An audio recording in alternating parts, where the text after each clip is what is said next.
Hi అండి. అందరూ ఎలా ఉన్నారు? బాగున్నారా? సమ్మర్ వచ్చేసింది కదా! మనం ఈ విధంగా ప్రసాదాలు చేసుకున్నా గానీ, మన ఒంటికి సరిపడేంతలాగా చేసుకుంటున్నాం గదా! నేనైతే అలానే చూస్తున్నానండి. సగ్గుబియ్యం జావ చేసుకుంటే బావుంటుంది కదా! అని చెప్పేసి సగ్గుబియ్యం జావతో పరమాన్నం చేస్తున్నా. ఒట్టి సగ్గుబియ్యం చేస్తే ఏం బావుంటుంది అని చెప్పేసి కాస్త శనగపప్పు వేశాననమాట. శనగపప్పు కొద్దిగా ఉడికిన తర్వాత సగ్గుబియ్యం వేసుకుందాం. సగ్గుబియ్యం కూడా కాస్త ఉడికిన తర్వాత సేమియా వేసుకుందాం.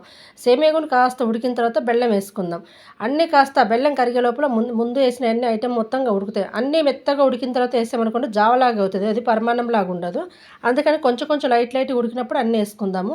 ఇప్పుడు చక్కగా బెల్లం అంతా కరిగిన తర్వాత స్టవ్ కట్టేసుకుందాము.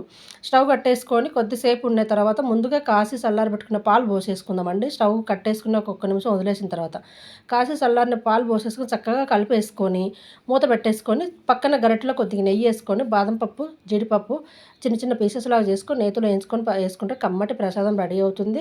చక్కగా అమ్మవారి దగ్గర ఈరోజు బాబాకు అమ్మవారికి పెట్టేసుకొని నైవేద్యంగా మనం కూడా తినొచ్చండి. అవన్నీ మెత్తగా ఉడికిందనుకోండి మన జావలాగా ఉంటుంది. కానీ ఏదో ఒక విధంగా తింటే మంచిది కదా! సగ్గుబియ్యము, శనగపప్పు, బెల్లం, సేమియా అన్నీ మంచిదే కదా! సమ్మర్ స్టార్ట్ అయిందబ్బా! ఇలాంటి ఏదైనా మంచి మంచి ప్రసాదాలు దేవుడికి పెట్టుకొని మనం కూడా తినిపెడతాం. ప్లీజ్ నచ్చితే లైక్ చేయండి, షేర్ చేయండి. మీరు